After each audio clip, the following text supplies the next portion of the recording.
Reka nsubire kubahereza mwiriwe canke mwaramutse bivanye naho buri umwe wese aherereye. Banywanyi bacu mubana natwe mu makuru n'ibiganiro vya misi yose tubandanya gushikiriza kuri no mbonesha kure yacu kandi yanyu Muhuza TV. Uyu ni umwanya tugiye kubageza ko amakuru biriko biravugwa bigazwe ko ngaha mu gihugu c'u Burundi, aho hari amakuru tuzagaruka mu bisata bigiye bitandukanye, ica politike, ic'ubutunzi, imigenderanire n'andi makungu ndetse n'ibibazo bihanze igihugu c'u Burundi. Murano makuru kandi turaza kugaruka ku bagabo babiri bitwa Bandikumana. Turaza kugaruka kuri Faustin Ndikumana arongoye ishiramwe Parsem azwi nk'umuhinga mu vy'ubutunzi, kandi nanone tuze no kugaruka kuri Chris Ndikumana, umukozi w'Imana akomeye cyane yakoze ibidasanzwe mu gihugu ca Gabon, nkuko muza kuvyumviriza muri ano makuru. Na makuru rero aza kuza kubashimikiye ku ngingo nkuru zikurikira.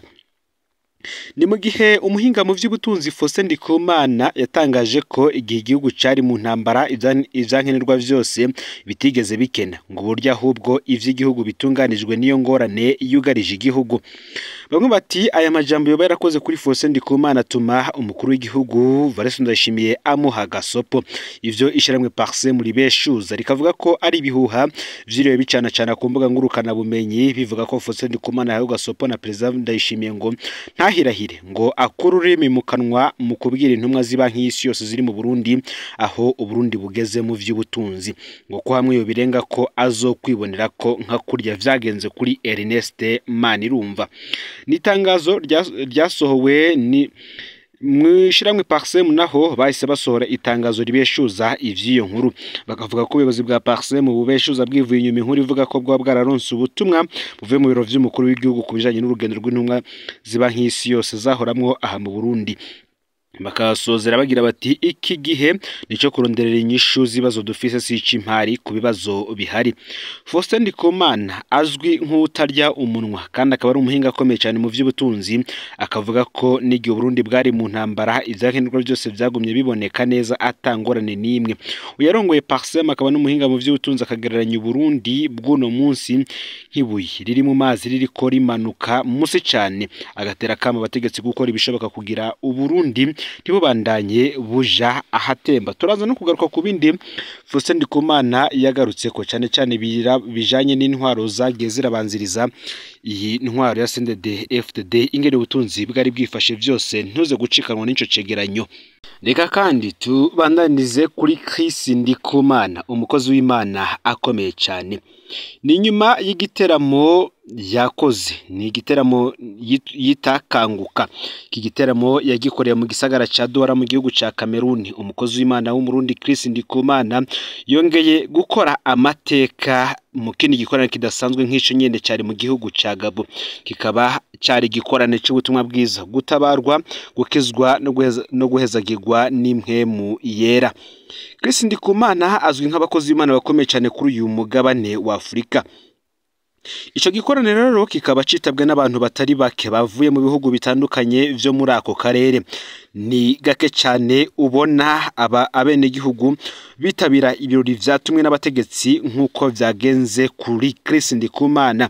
Bivugwa yuko stade yarimwo yaberemwo iki gikorane yarimwo abantu 45,000, kandi akaba habonetse umubare w'abakizwa barenga 5,000. Benshi kandi bakaba barashoboye gutabarwa, gukizwa no guhezagirwa mu vy'impwemu. Nkuko kandi bigaragara ku masanamu ariko arahanwa ku mbuga ngurukana bumenyi, ikibuga c'umupira w'amaguru bise Stade de l'Amitié canke kandi Stade Danjonje kiri mu gisagara ca Libreville cari cuzuye abantu isinzi bavuye mu mice itandukanye y'ico gihugu ca Gabon hamwe no mu bindi bihugu bibanye. Ivyo bikaba vyerekana cyane ukuntu umuvuga butumwa mu Burundi ariko arabera itara yandi makungu mu kuyahishurira ibijanye n'agakiza n'inzira ishika ku musaraba biciye mu ijambo Kanguka yatanguje. Nandi yose rero tugiye kubashikiriza ntuze gucikanwa, ufyonde subscribe canke sabone niba utari wafyondaho kugira ngo tuje ucikanwa nayo dushikiriza. Usangize kandi no makuru bagenza aho bari hose kugira ngo nabo baje bashikirwa nayo biriko biravugwa bigezwe ko ngaha mu gihugu c'u Burundi, hanze y'imbezi igihugu c'u Burundi ndetse no mu makungu ya kure. Ndabaye kaze muri ano makuru. Faustin Ndikumana arabaza ikibazo gikomeye cyane. Nkuko twabigarutse ko uyu ni umuhinga mu vy'ubutunzi kandi akabazwi nk'umugabo adatamikwa ijambo iyo hageze kuvuga ku bibazo bihanze igihugu ndetse n'abene igihugu bato bato. uti mu mwaka w'igihumbi kimwe amajana 1966 ku ntwaro ya Perezida Buyoya Burundi bwarafatiwe embargo n'ibihugu byose by'akarere. Inzira zose zo kwinjiza ibidandazwa biva hanze zasa n'izugawe. Ibihugu bifasha Burundi byarahagaritse imfashanyo ndetse bimwe byaranugaye n'ubuserukizi bwavyo mu Burundi.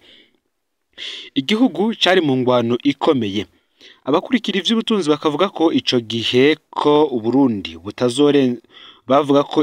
butazorenza amezi 4 bugihagaze. Ariko muri ico kiringo nta gitoro cyabuze, nta sukari yabuze, nta nzoga zabuze, nta miti yabuze ndetse nta cankenerwa gikomeye na kimwe cyabuze. Ifaranga ry'u Burundi ntiryatembagaye. Umwaka uheze Perezida Buyoya yongeye umushahara w'ukwezi abakozi bose abahemba amezi 13. Ni ukuvuga ko bahembwa amezi 2 kandi bakoze kumwe mu mpera y'umwaka. Aha rero niho Faustin Ndikumana ahera abaza abatwara no munsi ati ko mwebwe atayembargo ibariko atangwana ibariko byose bikaba biyangaye. Ibanga rya Perezida Buyoya ngo ryo baryarabaye irihe? Faustin Ndikumana avuga ko abategetsi b'ico gihe bubakiye kwikoreshwa neza ry'amafaranga akaba yaratanze uturero.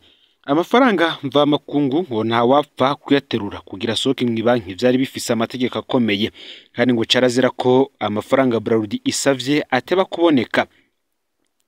Umushikiranganje w'ikigega ca leta yategerezwa kuvuga mu nama y'abashikiranganje amareserve igihugu gisigaranye. Yoba yabwiwe ko yihenze tukaja munsi y'amafaranga yo kurangura ibikenewe mu mezi 4 azoca yibonera ko aho ni mu gihe ubu tudafise n'ayindwi zibiri.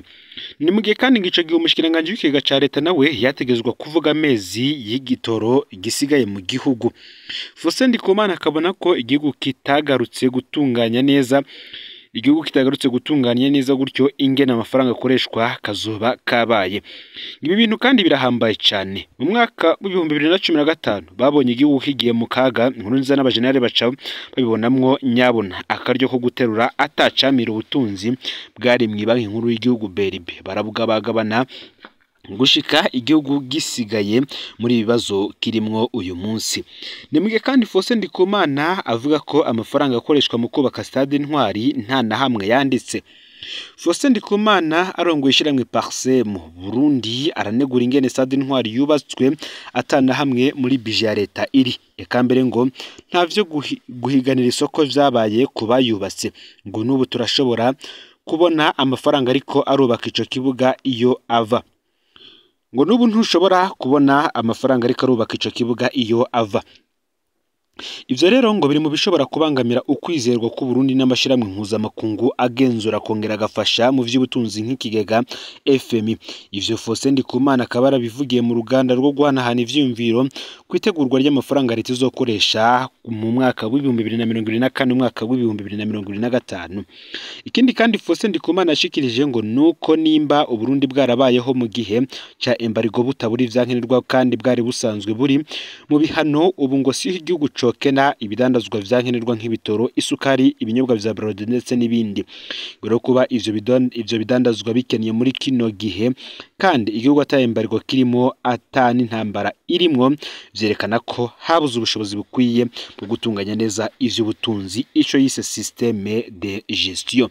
Gira ico ushikirije kuri ibi vyatangajwe n'uyu muhinga mu vy'ubutunzi Faustin Ndikumana abona ko igihugu cazingamitswe n'abategetsi bafata ingingo zitabereye ndetse n'abakurikirana ivy'igisata c'ubutunzi baba bafise ubumenyi budakwiye canke se ngo bakabikora bigira nkana.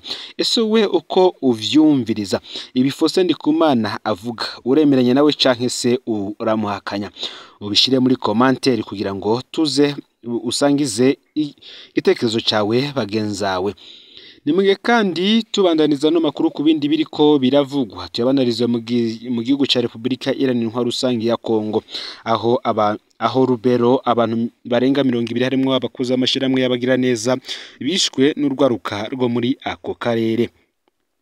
Kubw'amashirahamwe yigenga abasivile batari munsi ya 17 harimo abakozi b'amashirahamwe y'abigenga neza bariciwe muri teritwari ya Rubero mu ntara no Kivu mu buseruko bwa Republika Iharanira Rusangi ya Kongo muri zindwi zitatu ziheze.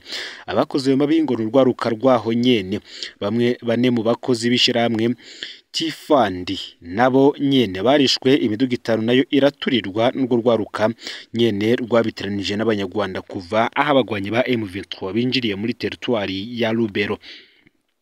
Kubw'umuhuzabikorwa w'amashirahamwe yigenga yaho nyene urwo rwaruka rwibaza ko mu gukora ubwo bwicanyi ngo ruzoba ruriko rurahagarika M23 ngirike kubandanya yigarurira ibibanza mu gihe maze kwigarurira ubuce butatu bwa Rubero. Uti ntaba ADF bakoze ivyo bitero nkuko bamwe bariko baravyiyumvira. Urwaruka rw'Irubero nirwo ruriko rurakora ayo marorerwa mu ntumbero yo gutera ubwoba mu banyagihugu. Nemuje kuwa gatatu mu gitondo abandi bantu 17 bari bavuye i Butembo berekeza i Beni bahunze umutekano muke uguma wiyongera muri Nord Kivu haraguye mu mutego w'urwo rwaruka. Vyemezwa na Muhindo Senge Moja ajejwe kumenyesha makuru mu mashiramwe yigenga y'Irubero atomora ko mu bishwe harimwo abantu benshi bavuga ikinyarwanda. Amashiramwe yigenga kandi arafise impungenge ko ashobora kwaduka indyane zifatiye ku moko. Uti ukwica abanyagihugu bavuga ikinyarwanda ni ikintu kibi ku banyagihugu b'Irubero cyane cyane muri Nord Kivu muri rusange, niko bivugwa na Muhindo Senge Moja.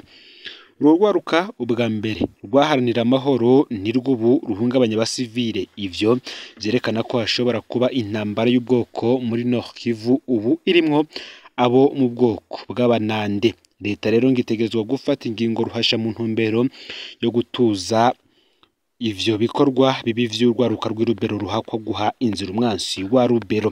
Niko vyongerwa ko na John Balingene Banyene umuhuzabikorwa w'amashiramwe yigenga yi muri Nord Kivu. Haraheze kandi indwi zirenga zibiri abagwanyi ba M23 bagwije ibitero muri Nord Kivu bagerageza gufata igisagara ca Butembo na teritwari ya Beni mu ntumbero yo kubandanya berekeza mu ntara ya Ituri bw'amashiramwe yigenga. Sylvain Ekenge umuvugizi w'ingabo zagize urunani yemeza ko ingabo za leta ziriko ziragabanya umuvuduko w'ibitero bigamije gufata igisagara ca Butembo.